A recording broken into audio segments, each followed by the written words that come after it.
Hi friends, அஸ்ஸலாமு அலைக்கும். எல்லாரும் நல்லா இருக்கீங்களா? நாங்கள் ரொம்பவே நல்லாயிருக்கோம்.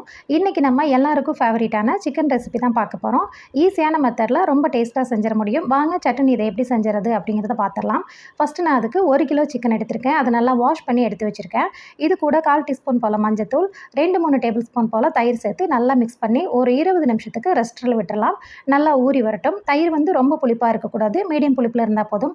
இந்த மாதிரி செய்யும்போது சிக்கன் கிரேவியில் நமக்கு சாப்பிடும்போது நல்லா சாஃப்டாக இருக்கும், சக்கையாக இருக்காது. ஸோ இந்த மெத்தடை கண்டிப்பாக ஸ்கிப் பண்ணாமல் செஞ்சுருங்க. ஒரு 20 நிமிஷத்துக்கு அப்புறம் நம்ம இந்த ரெசிபியை குக்கரில் தான் செய்ய போகிறோம். ஸோ ஸ்டவ் ஆன் பண்ணிவிட்டு குக்கரை வச்சுக்கலாம். வச்சுட்டு ஒரு 3-4 டேபிள் ஸ்பூன் போல் ஆயில் சேர்த்துக்கோங்க. நல்லெண்ணெய் சேர்த்துனிங்கன்னா இன்னுமே உங்களுக்கு ஹீட்டை கம்மி பண்ணி கொடுக்கும். ஆயில் நல்லா ஹீட் ஆன உடனே ஒரு 1/2 டீஸ்பூன் போல் சோம்பு பொரிய விட்டுருங்க. சோம்பு பொரிய விட்டு ஒரு பெரிய வெங்காயத்தை ஸ்லைஸ் பண்ணி வச்சுருக்கேன். அதையுமே உள்ளே சேர்த்து வதக்கி விட்டுடலாம். நம்ம நல்லா நைஸாக ஸ்லைஸ் பண்ணியிருக்கறனால வெங்காயம் உங்களுக்கு சீக்கிரமாகவே வதங்கி வந்துடும். ரொம்ப கலர் சேஞ்ச் ஆகணும் அப்படிங்கிற அவசியம் இல்லை. லைட்டாக கலர் சேஞ்ச் ஆனாலே போதும்.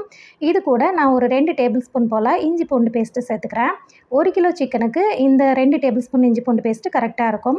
சேர்த்துட்டு அதோட ராஸ்மெல் போகிற வரைக்குமே நல்லா வதக்கி விட்டுறணும். ஒரு 2-3 நிமிஷத்துலேயே உங்களுக்கு அந்த பச்சை வாசனை போயிடும். இது கூட கட் பண்ணனா ஒரு 3 பழுத்த தக்காளியும் சேர்த்துக்கிறேன். கூடவே கல்லுப்பையும் சேர்த்து வதக்கி விட்டுக்கலாம். உப்பு சேர்க்கும்போது உங்களுக்கு தக்காளி சீக்கிரமாகவே வதங்கி வந்துடும். பத்தலைன்னா நம்ம லாஸ்ட்டில் செக் பண்ணிவிட்டு சேர்த்துக்கலாம்.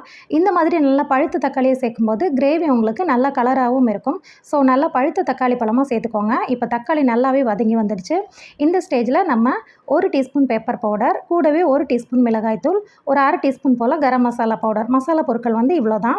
இது எல்லாத்தையுமே சேர்த்து நல்லா கிளற விட்டுடலாம். இது கூட நம்ம மல்லித்தூள் மட்டும் சேர்க்க போகிறோம். அதுக்கு முன்னாடி நம்ம இதை நல்லா மிக்ஸ் பண்ணி விட்டுட்டு நம்ம பரட்டி வச்சிருக்கிற சிக்கன் துண்டுகளையுமே சேர்த்து ஒரு 2-3 நிமிஷத்துக்கு மீடியம் ஃப்ளேமில் வச்சு நல்லா கிளறி விடணும். அதுக்கப்புறம் கூடவே ஒரு 1 டீஸ்பூன் போல் மல்லித்தூளும் சேர்த்துக்கலாம். சேர்த்துட்டு அந்த சிக்கன், அந்த மசாலா எல்லாமே நல்லா மிங்கிள் ஆகிற வரைக்கும் லோ ஃப்ளேமில் வச்சுட்டு ஒரு 2-3 நிமிஷத்துக்கு நல்லா மிக்ஸ் பண்ணி விடுங்க. இந்த மாதிரி மிக்ஸ் பண்ணி விடும்போது சிக்கன் இனிமேல் சாப்பிட்றதுக்கு ரொம்ப டேஸ்ட்டாக இருக்கும். இந்த அளவுக்கு மிக்ஸ் பண்ணதுக்கப்புறம் இது கூட நான் ஒரு டம்ளர் மட்டும் தண்ணி சேர்த்துக்கிறேன். சிக்கன்லேருந்து உங்களுக்கு தண்ணி விட்டு வரும்.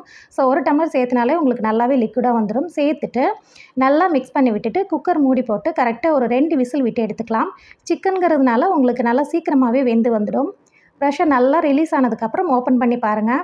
சிக்கன் நல்லா வெந்து ஆயில் நல்லா தெளிஞ்சு வந்திருக்கும். இது இப்படியே சாப்பிட்றதுக்கே ரொம்ப நல்லாயிருக்கும். ஆனால் கொஞ்சம் திக்காக்கிறதுக்காக மறுபடியுமே நான் ஸ்டவ் ஆன் பண்ணி ஒரு 5 நிமிஷத்துக்கு கொதிக்க விட்டுக்க போகிறேன். ஓப்பனில் விட்டு கொதிக்க விடுங்க. உங்களுக்கு நல்லா கொதித்து ஒரு செமி கிரேவி கன்சிஸ்டன்சிக்கு வந்துடும். இது கூட ஒரு 1/2 டீஸ்பூன் போல் பெப்பர் பவுடரும் ஆட் பண்ணிவிட்டு உப்பு காரம் செக் பண்ணிவிடுங்க. பத்தலைன்னா இந்த டயத்தில் நீங்கள் சேர்த்துக்கலாம். ஃபைனலாக மல்லி இலை இல்லைன்னா புதினா இலை கொஞ்சமாக சேர்த்துட்டு ஸ்டவ் ஆஃப் பண்ணி சர்வ் பண்ணுங்கள். நல்லா கமகமன்னு வாசனையோட பெப்பர் சிக்கன் கிரேவி உங்களுக்கு ரெடி ஆகிடுச்சு. இது ரொம்ப ஈஸியாக செய்யக்கூடிய மெத்தடு. மசாலா வறுத்து அரைக்க வேண்டியதில்லை, குயிக்காகவும் செஞ்சிடலாம்.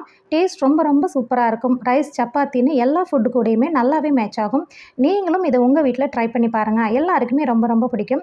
இந்த ரெசிபி உங்களுக்கு பிடிச்சிருந்ததுன்னா லைக் பண்ணுங்கள். புதுசாக பார்க்குறவங்க நம்ம சேனலை சப்ஸ்கிரைப் பண்ணுங்கள். நெக்ஸ்ட் ஒரு சூப்பரான வீடியோவில் எல்லாருமே மீட் பண்ணுறேன். தேங்க்ஸ் ஃபார் வாட்சிங்.